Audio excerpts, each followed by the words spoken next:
ఆమేన్. ప్రేమగల తండ్రి, కృపా సత్య సంపూర్ణుడా, మీకు వందనాలు స్తోత్రాలు. మమ్మల్ని ప్రేమించి మరొక నూతన దినాన్ని మా జీవితాన్ని అనుగ్రహించేందుకు వందములు.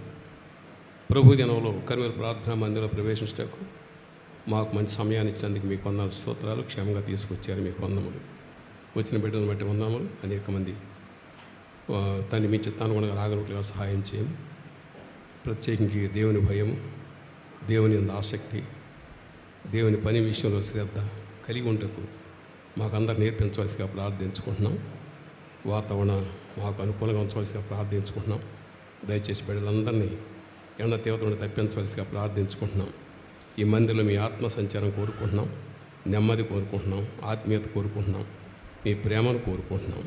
తన వాయిద్యాలు, పాటలు, వాక్య పరిచర్యలు మీ నామాన్ని మహింపరుచుకొని వచ్చిన బిడ్డలందరితో మీరు మాట్లాడక నూతనమైన కార్యం జరిగించవలసిగా ప్రార్థించుకుంటూ మిమ్మల్ని హెచ్చిస్తూ తగ్గించుకుంటూ ఈ సమయంలో అబ్రాంగాన్ని కూడా మీ సన్నిధిలో ఎత్తిపడుతున్నాం. మీ దాసును కూడా బలంగా వాడుకొని వాళ్ళకి క్షేమంగా మందిరాన్ని తీసుకోవాల్సిందిగా ప్రార్థించుకుంటూ యేసు ప్రభువు నామములో స్తుతించి ప్రార్థించి వేడుకొనుచున్నాను పరమ తండ్రి. ఆమేన్.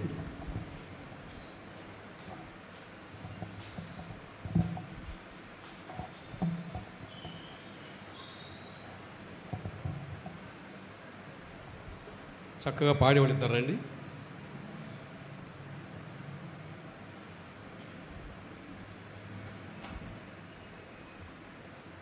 త్వరగా రావాలి.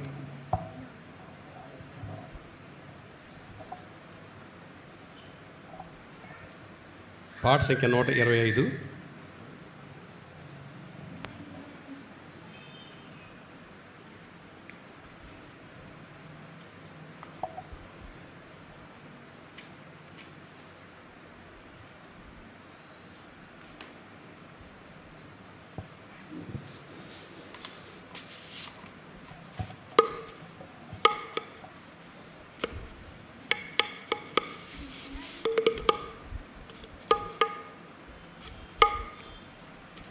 ఓ నా హృదయమా పాడుమా కృత గీతం ప్రభునకే, ఎంతో ఆనందం వర్ణింపజాల, ఎంతో ఆనందం వర్ణింపజాల, ఎంతో ప్రభువు ప్రేమ. హృదయమా పాడుమా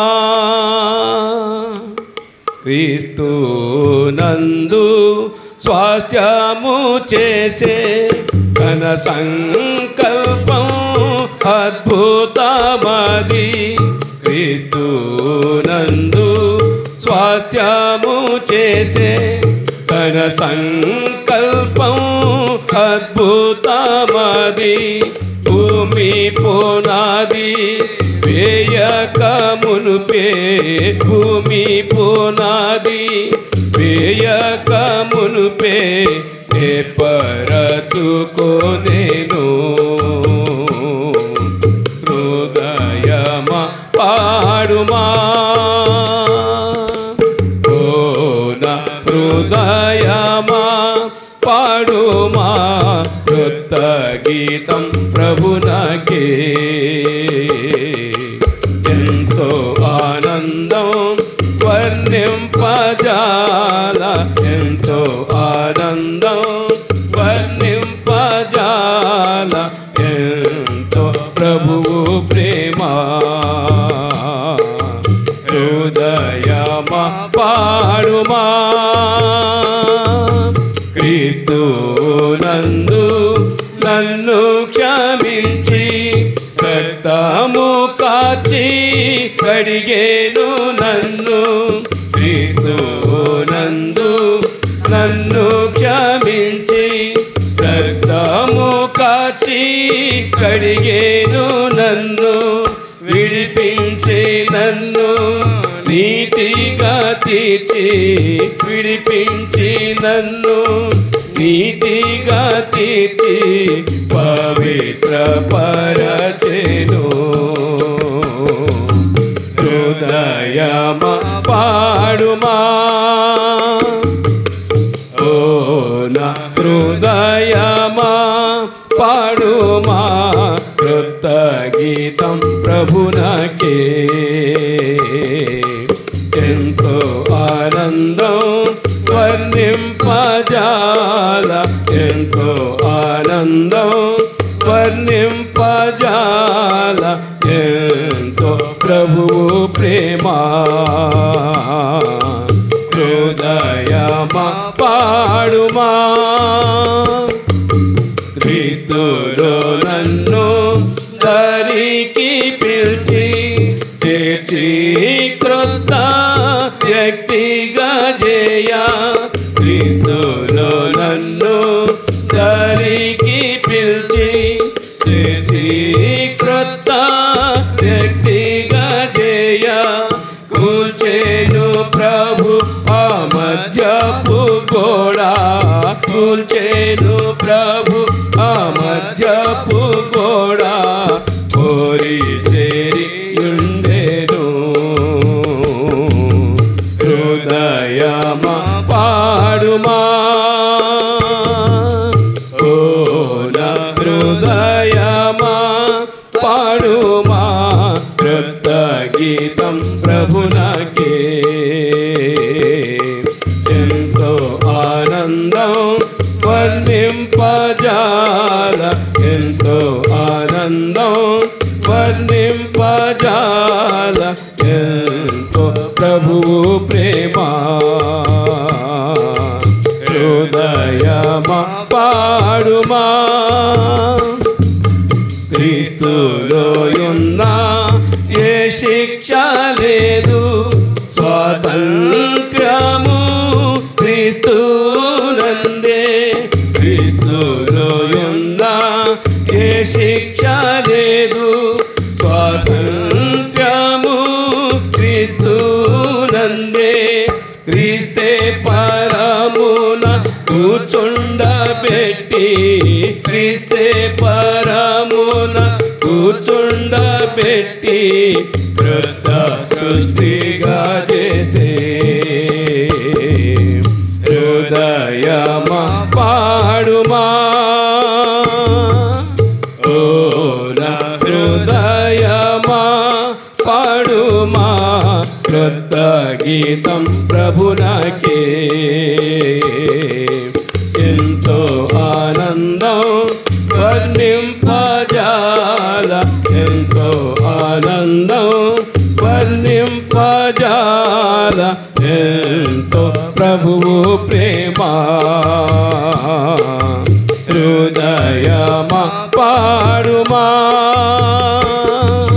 క్రీస్తులో దొరికే ఆశీర్వాదం శాంతి ఆనందం దొరికేను మనకు క్రీస్తులో దొరికే ఆశీర్వాదం శాంతి ఆనందం దొరికేను మనకు క్రీస్తు మహిమ జయమునకై పిలిచే క్రీస్తు మహిమ జయమునకై పిలిచే హల్లెలూయా పాటను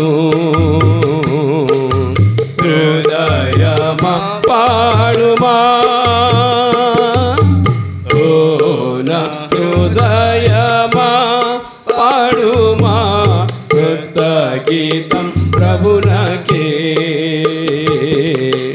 ఎంతో ఆనందం వర్ణింపజాల ఎంతో ఆనందం వర్ణింపజాల ఎంతో ప్రభువు ప్రేమ హృదయమా పాడుమా ప్రభు అయినటువంటి దేవుడు ఈ లోకాన్ని సృష్టించినప్పుడు ప్రత్యేకించి మనుష్యులకు పక్షులకు జంతువులకు కొన్ని డ్యూటీస్ అప్పగించాడు. మొట్టమొదటి డ్యూటీ ఏంటంటే పక్షులు ప్రభు ఎప్పుడైతే లేవమని చెప్పాడో ఆ సమయంలో లేచి వారి పని ప్రారంభించాలి. జంతువులకి మీ పొగరు మీ యొక్క జీవిత విధానం ఎల్లప్పుడూ కుదరదు. అడవిలో ఉన్నప్పుడు మాత్రం ఉండండి, అని వాటికి కూడా చెప్పాడు. మనుషులకు, ఇక మనుషుల సంగతి తెలుసు అందరికీ, మనుషులకు యేసుక్రీస్తు రక్తంలో కడుగుబడి విశ్వాసులుగా ప్రభు రాకడ కొరకు ఎదురు చూస్తూ జీవించాలి అనే తలంపుతో మనుషులను సృష్టించాడు. ఇది సృష్టి జరిగినటువంటిది. ఆ సృష్టిలో మనుషులు ఏ రీతిగా ప్రవర్తించారు, పక్షి ఏ రీతిగా ప్రవర్తించింది, జంతువులు ఏ రీతిగా ప్రవర్తించినాయి అనేవి 3 విషయాలు మన వాళ్ళ ధ్యానించుకుని చాలా జాగ్రత్తగా వినండి. వాళ్ళ ఒక్క మాట కూడా విడిచిపెట్టొద్దు. నేను తర్వాత అడుగుతాను మధ్యలో. అడిగినప్పుడు మీరు నిర్లక్ష్యంగా ఉంటే మాత్రం అది మంచి పద్ధతి కాదు. దేవుని మందిరం ఇది. 102వ కీర్తన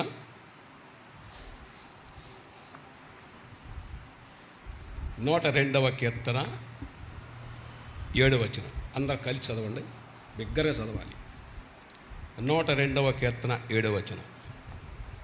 రాత్రి మెలకుగా ఉండి ఇంటి మీద ఒంటిగా ఉన్న పిచ్చుకవలే ఉన్నాను.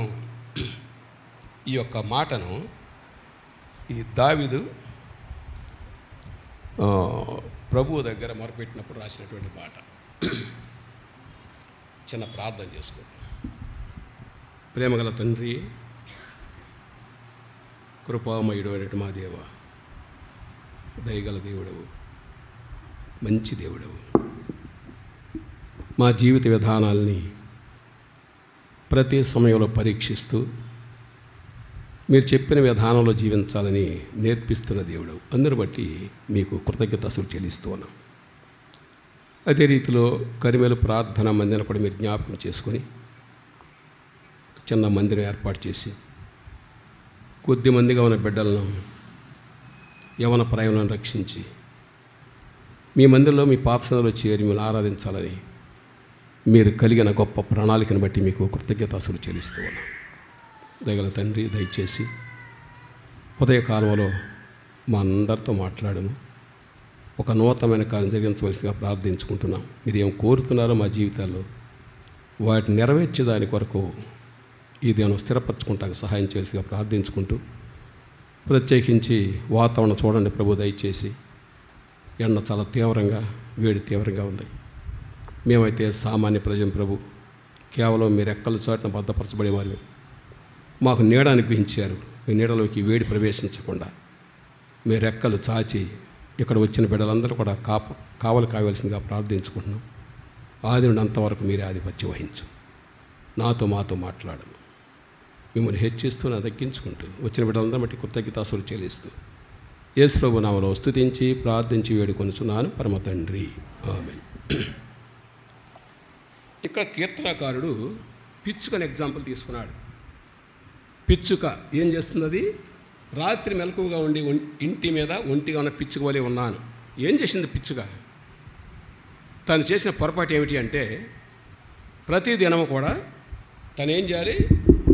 మనుషులు లేవకముందు లేస్తాయి పక్షులు. ప్రభు ఉద్దేశము మనుషులే ముందు లేవాలని. కానీ హైదరాబాద్ అయితే అసలు లేవరు. కాబట్టి ఇప్పుడు అలవాటు చేసుకుందాం. పక్షుల కంటే ముందుగా పక్షులు లేవగానే అవి కూస్తున్నాయి అంటే అర్థం ఏంటంటే ప్రభువుని ఆరాధిస్తున్నాయి అని అర్థం. కాబట్టి పక్షుల కంటే ముందుగా మనం ఆరాధించేదాని కొరకు 3 నుంచి 5 వరకు కూడా ఆత్మ సంచారం జరుగుతూ ఉంటుంది. దూతలు సంచరిస్తూ ఉంటారు. ఈ మర్మాన్ని గ్రహించిన విశ్వాసులు పెందలాలు ఇచ్చి ప్రార్థన చేసుకొని, కావాలంటే ఒకవేళ అలసిపోతే ముందు రోజు కాసేపు పడుకోండి, కానీ యూ గెటప్ బై 3 to 5 మధ్యలో ఎప్పుడైనా లేచి ఒక 5 నిమిషాలు ఆరాధన చేసుకుని పడుకోండి. ఇక్కడ జరిగింది ఏమిటి అంటే, పిచ్చుకకు పక్షులకు ప్రభు ఒక సమయం ఇచ్చాడు.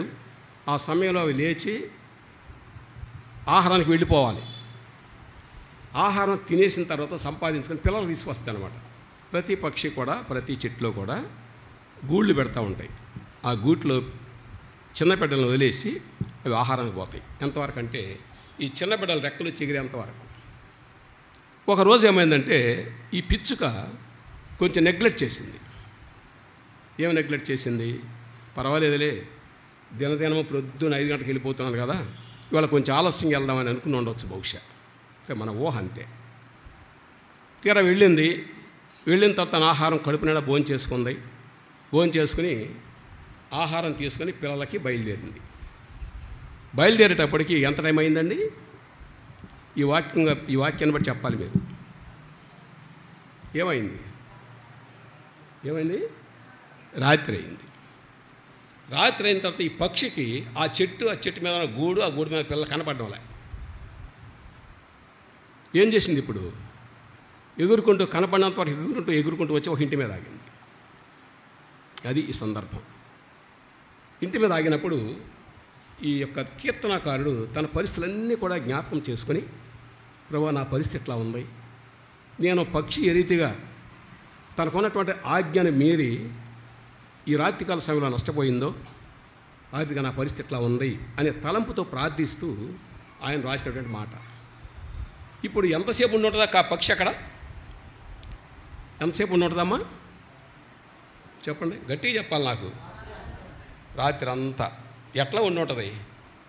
77వ కీర్తన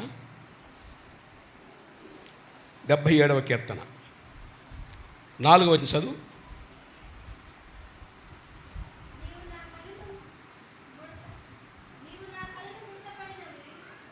చక్క చదువమ్మా.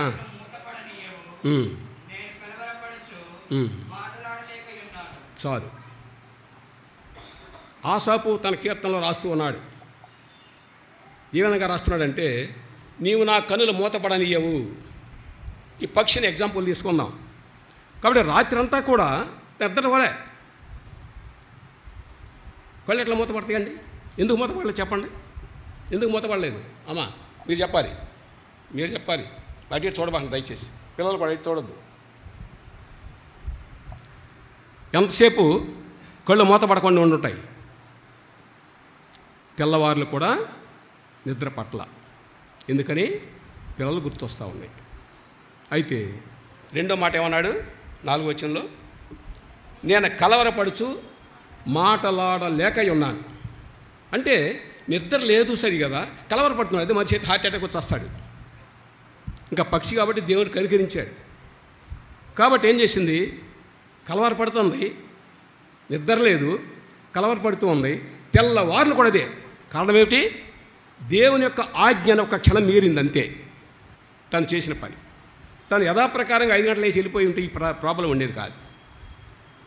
కాబట్టి ప్రియ సహోదర సోదరి, పిచ్చుక యొక్క జీవితాన్ని దేవుడు ఎంతగా ఆశీర్వదిస్తూ భద్రపరుస్తూ ఆశిస్తూ వచ్చాడో, ఆ స్థితిని ఒకవేళ దారి తప్పినట్లయితే అది ఎంత నష్టపోతుందో, ఎంత బాధపడుతుందో మన కీర్తనాకారుని ద్వారా అర్థమవుతుంది.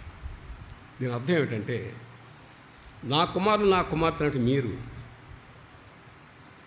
ఈ లోకంలో జీవించినంతకాలం జీవించినప్పుడు నేను వెంటాడుతూ వచ్చి నీకు నేర్పిస్తూ వచ్చాను. ఏమి నేర్పించాను? నీ కొరకు నా రక్తాన్ని చిందిస్తున్నా. ఆ చిందించబడిన రక్తంతో నువ్వు పరిశుద్ధపరచబడతావు. పరిశుద్ధపరచబడి నీవు నీ జీవితం అంతా ఆరాధించుకుంటూ, ఘనపరుచుకుంటూ, మహింపరుచుకుంటూ నా యొక్క నామాన్ని ఇతరులకు ఘనపరుస్తూ, తెలియపరుస్తూ సువార్త ద్వారా నా దగ్గర రావాలనే ఉద్దేశం అయింది. అందుచేతనే శ్రేష్టమైన పరిశుద్ధమైన పరలోక పట్టణాన్ని ఏర్పాటు చేసి పెట్టాడు. ఇప్పుడు జంతువుల దగ్గరికి వద్దాం. చూడండి, 1 సమూయేలు గ్రంథము మనకు తెలిసిన భాగమే అయినప్పుడు కూడా దయచేసి నిర్లక్ష్యంగా ఉండవద్దండి. దేవుని ఉద్దేశం ఏమిటో కనిపెడదాం మనం. నిర్గమాకాండము 17వ అధ్యాయము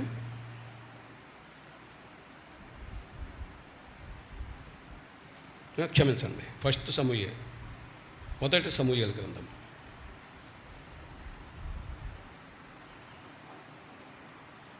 1 సమూయేలు గ్రంథము 2వ అధ్యాయము 34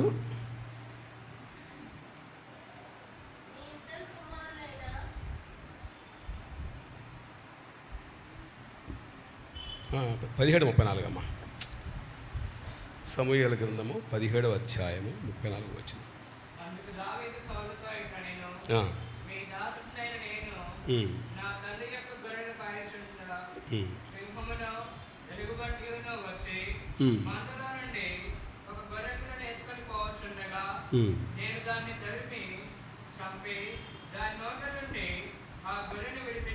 చాలు.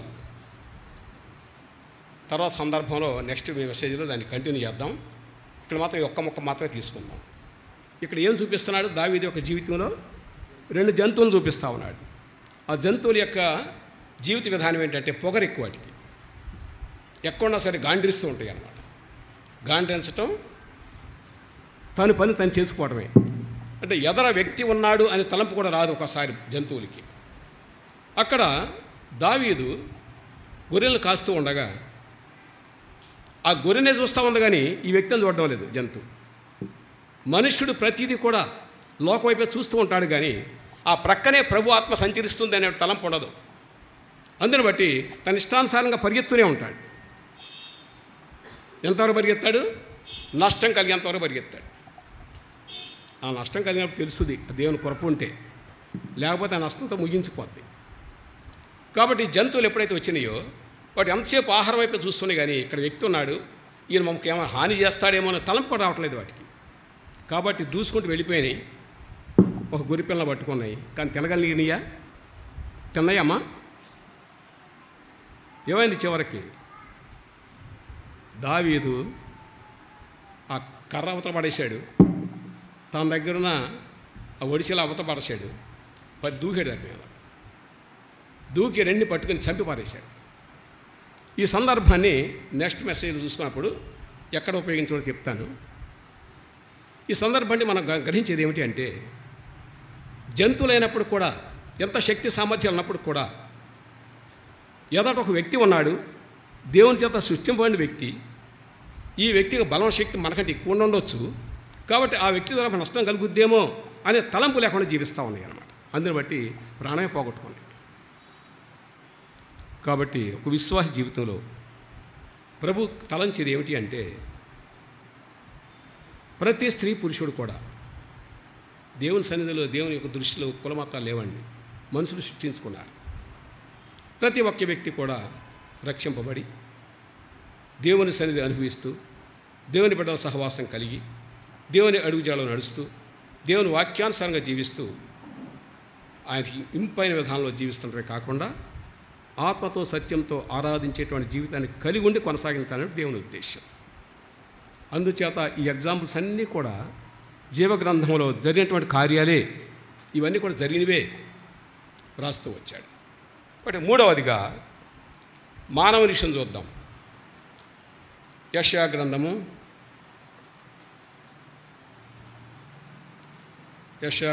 1వ అధ్యాయం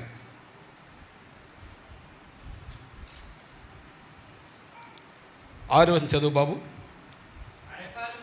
అరకాలు మొదలుకొని తల వరకు స్వస్థత కొంచెమైనను లేదు, ఎక్కడ చూచిన గాయములు, దెబ్బలు, పచ్చి పుండ్లు, అవి పిండబడలేదు, కట్టబడలేదు. ఇది మనుషుని యొక్క జీవితం. ప్రతి మనుషుడు ఏమనుకుంటున్నాడు? నేను బాగానే ఉన్నాను, నేను బాగానే చేస్తున్నాను, నేను బాగానే ఉంటున్నాను అనేటువంటి ప్రతి తలంపు కూడా ప్రతి మనుషుడికి ఉంది భూమి మీద. ఆ యొక్క తలంపును ఒకసారి యెషయా గ్రంథం 1వ అధ్యాయం 6వ వచనం దగ్గరికి వస్తే అర్థమవుతుంది. మనుషుడు కొంచెం ఆలోచిస్తే ఎట్లా ఉన్నాడు మనుషుడు? శిరస్సు నుంచి అరికాలు వరకు మురికితో ఉన్నాడు. Heals the wounds. ఆ వూండ్ ఎట్లా దాన్ని తగ్గే వూండ్ కాదు అది. ఆ వూండ్ రక్తం కారుతా ఉంది. అయినప్పుడు కూడా బుద్ధి లేదు మనుష్యుడికి, బుద్ధిహీనంగా ప్రవర్తిస్తున్నాడు. దేవుడు స్వయంగా తన స్వహస్తంతో చేశాడే మనిషిని. ఆ హస్తం పరిశుద్ధమైన హస్తం, ఆశీర్వదించే హస్తం, బలమైన హస్తం. ఆ హస్తంతో ఆయన స్వయంగా సృష్టిస్తే ఆయన మాటను ఉల్లంఘించి జీవించడం ద్వారా ఆ మనిషి ఎట్లా ఉన్నాడు? యెషయా గ్రంథం 1వ అధ్యాయం 6వ వచనంలాగా ఉన్నాడు. ఎవరు చూశారు అది? దేవుడే చూశాడు. ఎందుకని? ఆదికాండంలో చూసుకుంటే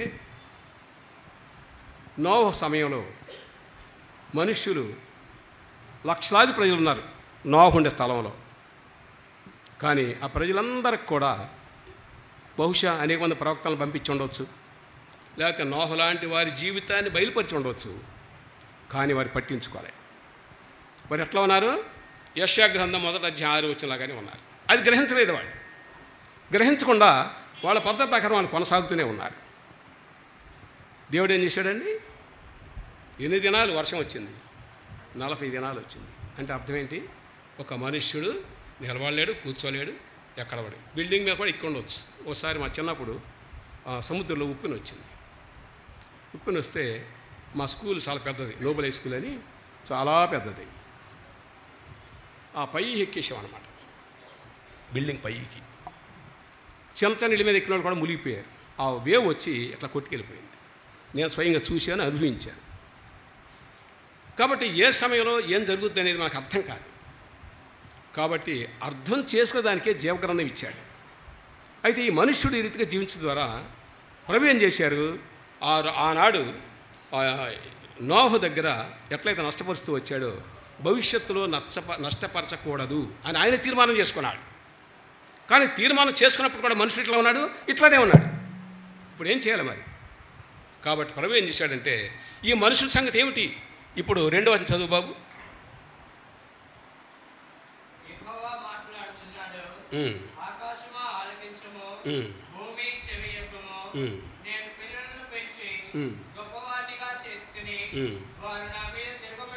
ఎట్లా ఉన్నారండి? ఎక్కడికి వచ్చాడు దేవుడు? పైనుంచి చూశాడు. అరే ఆ రోజు నోహుకి ఆ మాట వాగ్దానం చేయకుండా బాగుండేదేమో అని తలంపు వచ్చిందేమో. ఒకవేళ ఆనాడు ఆయన వాగ్దానం చేయకపోతే ఈనాడు తుడిచేసేవాడే. కానీ తొడవల. ఆనాడు వాగ్దానం చేశాడు కాబట్టి ఈనాడు తొడకుండా ఉండేదాని కొరకు ఆయన చూసి వాళ్ళకున్న గాయములు పచ్చిపుండ్లు ఎట్లా శుద్ధి చేసేది ఎట్లా అని తలంపు కలిగి ఆయన సృష్టించిన ఆకాశ భూమి దగ్గరికి వచ్చాడు. ఎంత దౌర్భాగ్యం మనుషుడిది! ఏమన్నాడు? ఆకాశమా అంటే కనీసం ఆకాశమన్నా చెప్పు ప్రభువా అంటుంది, కానీ మనుషుడు పట్టించుకుంటలేదు. తర్వాత ఏమన్నాడు? భూమి. ఆ భూమిని ఈ మనుషుల కొరకు సృష్టించాడు. ఆ భూమిని నివసించేదాని కొరకు సృష్టించాడు. ఆ భూమి ద్వారా ప్రతి మనుషునికి ఆహారం కలుగు చేస్తూ ఉన్నాడు. ఆ భూమి దగ్గరికి వచ్చాడు ఆయన. ఆకాశం భూమి అన్నా వింటూ వచ్చింది, కానీ మనుషుడు వినలేదు ఆ కాలంలో. అందుచేత అదే పరిస్థితిని ఈ దినాల్లో చూడగలుగుతున్నాం. మనం చూడగలిగినప్పుడు మన స్థితి ఎట్లా ఉంది అని గ్రహిస్తే ఆ రీతిగానే ఉండింది. ఇప్పుడు కర్మేలు ప్రార్థనా మందిలో ప్రవేశించకముందు, కర్మేలు ప్రార్థనా మందిలో ప్రవేశించేదాని కొరకు, తండ్రి అయిన దేవుని యొక్క ప్రేమను వెల్లడి చేసేదాని కొరకు నీకు నాకు సువార్త మన గమనానికి తీసుకొచ్చినటువంటి మహాశక్తి గల ప్రేమ గల మహాదేవుడు, మంచి దేవుడు ఆ సువార్త తీసుకొచ్చాడు. ఆ సువార్త విన్నాము. ఆ సువార్తకు లోబడేటువంటి ఆధిక్యత కూడా అనిపించాడు ఆయనే. బహుశా అనేక పర్యాలు మనం పెడచెవిని పెట్టి ఉండవచ్చు, అయినప్పుడు కూడా ప్రభు విడిచిపెట్టలే, ఆయన వెంటాడుతూ వచ్చాడు. ఎప్పుడైతే ఆయన సువార్తను బహుభద్రంగా విని బతపరుచుకున్నామో ఆ క్షణంలో మోకళ్ళని ప్రభువా నన్ను క్షమించు అనేటువంటి గొప్ప భాగ్యం అనిపించాడు. ఆ భాగ్యం పొందుకున్నటువంటి మన విశ్వాస జీవితం ఏ రీతిగా ఉంది అని ప్రశ్నించుకుంటే ఈనాడు బాగానే ఉంది అనుకోవాలి మనం. ఎందుకని? ఆ పచ్చి పండ్లు, ఆ గాయములన్నీ కూడా మెత్తన చేయబడ్డాయి. దేంతో? యేసు రక్తంతో. యేసుక్రీస్తు ప్రభుల వారి రక్తంతో ఆ గాయములన్నీ కూడా తుడిచివేసేసాడు. కాబట్టి ఆ పక్షికి తెల్లవారిన తర్వాత సంతోషంగా బిడ్డల దగ్గరికి పోయింది. రాత్రి అంతా అవస్థపడింది. జంతువులు ప్రాణం పోగొట్టుకున్నాయి. మనుష్యులు ప్రాణం పోగొట్టుకుని ఇక్కడే దౌర్భాగ్యమైన జీవితం, ఇక్కడ ప్రాణం పోగొట్టుకుని నరకానికి పోతున్నాడు. అర్థం కావట్లా మనుషులకి. ఇది తాత్కాలికమైన జీవితం, కొంతకాలం తర్వాత ఈ లోకాన్ని విడిచిపెడతాం, మన ముందు చాలామంది విడిపోతా ఉన్నారు అనేటువంటి తలంపు కలిగి ఉంటే ప్రతి వ్యక్తి కూడా దేవుని భయం కలిగి ఉంటాడు. లేని పక్షులు ఆయన మాటలు ఆయన పోతూనే ఉంటాడు. అయినప్పటికీ కూడా ప్రభువైన దేవుని కృప, ప్రేమ వెంటాటను బట్టి ఆ రక్తాన్ని ఇంకా అందుబాటులో ఉంచి ఎవరైతే ఆ సువార్త విని లోబడి ఆ రక్తాన్ని ప్రోక్షించుకుంటూ ఆ ప్రభు అయినటువంటి దేవుని పాపసన్నిధిలో చేరి ఆరాధిస్తూ ఉన్నారు, అటువంటి వారిని భద్రపరుస్తూ ఆయన చేతులతో భద్రపరుస్తూ ఉన్నాడు. కాబట్టి ఆకాశం భూమి అన్న విన్నది కానీ మనుషులు వినలేదు. ప్రియ సోదర సోదరి, నీవు నేను వినేటువంటి భాగ్యం పొందుకున్నాను. ఎప్పుడు? ఆయనకు లోబడినప్పుడు, ఎప్పుడు ఆయన ప్రేమను మన జీవితంలో వెల్లడి చేసినప్పుడు, ఎప్పుడు ఆయనకు సువార్తను విని ఆ సువార్తన బలమును శక్తిని గ్రహించేటువంటి జ్ఞానం పొందుకున్నప్పుడు. కాబట్టి ఆయన కార్చిన రక్తము మన కడిగి పవిత్రంగా చేసింది. పవిత్రంగా చేయబట్టి మనము పవిత్రుడైనటువంటి ప్రభువుని ఆరాధిస్తాకు వచ్చాము. కాబట్టి ప్రభువా, నేను ఈ రీతిగా ఉంటే నువ్వు ఈ రీతిగా మార్చేసినావు, మార్చమంటే నేను ఏమి ఇవ్వగలను, నీకు ఏమి ఇవ్వగలను అనే దృక్పథంతో దేవుని భయం కలిగి దేవుని శక్తి పొందిన వారమై దేవుని సన్నిధిలో వణుకుతూ భయంతో ఆత్మతో సత్యంతో ఆరాధించలాగున ప్రభు అయిన దేవుడు మనకు సహాయం చేయనుగాక. ప్రభు వాక్యం దీవించునుగాక.